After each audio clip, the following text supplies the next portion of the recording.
अरे बबुनी केहू देख जाई ना तो कही कुल नंदी भौजैया कुल ठोक्की ठोक्का करत यारी कुल। दोनों मोगी जंगल में की करत या हो ठोका ठोकी करत लगा था कि बिल्लू के जावे के पड़ी एकरा के बीच में। भैया देखो फुल वीडियो आगे का हुआ तो के देखिए जंगलवा में के देखी जंगलवा में हमू बिल्लू जंगलवे में बैठा था सड़क पे ना झलकता। हम इधर से देखा था नहीं, हम तो तोरा के देखा था नहीं, तू लोग ना देखा सकता और भी लोग देखे ले बा जेकर हाथ में मोबाइल बा देखा तारू सामने में देख रहे बा। अरे केहू देखी ल तब का होई, केहू देखी ले तब का होई तो फिर से वही करिया के सरिया उठैया पेलवा लिया।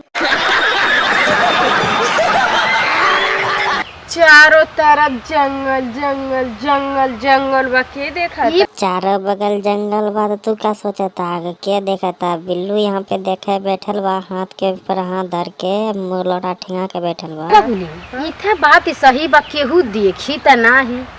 और ये बताई रौरे कहाँ आईनी है? हमें तो तू ही के तो खोजत आईली है। काहे हमके खोजतई नहीं, हम कोनो भाग जाइब का? भागबू ना तू तोहर कोनो ठिकाना बा? तोहर जवानी देखा कैसे चरचराता, तू पेलवावेल तो तनफन करता, तोहर का ठिकाना बा कब भाग जेबू?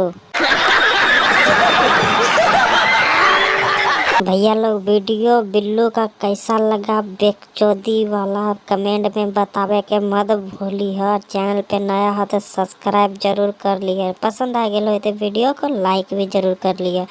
ठीक बा तो मिलब अगला वीडियो में, बाय।